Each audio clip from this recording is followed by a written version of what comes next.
আসসালামু আলাইকুম। সবাই কেমন আছেন? আশা করি সবাই ভালো আছেন। উস্তে ভাজি করব আজকে। টমেটো পেঁয়াজ দিয়ে দিলাম।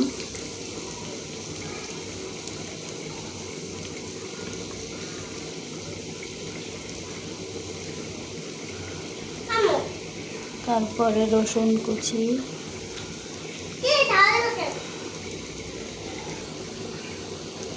তারপরে কাঁচামরিচ 2 ফাল করে দিয়ে দিলাম।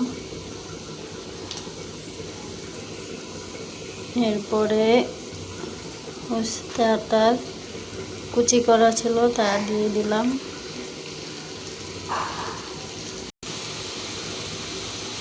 এরপর দিলাম আলু কুচি, যেটা না দিলে উস্তার মজাটাই হারিয়ে যায়।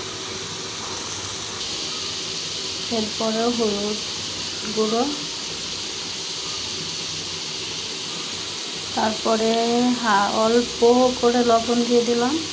উস্তাটা যখন কুচি করছিলাম তখন লবণ দিয়ে মাখিয়ে রাখছিলাম, পিঠা ভাবটা যেন কমে যায় তার জন্য। নেড়ে নেব।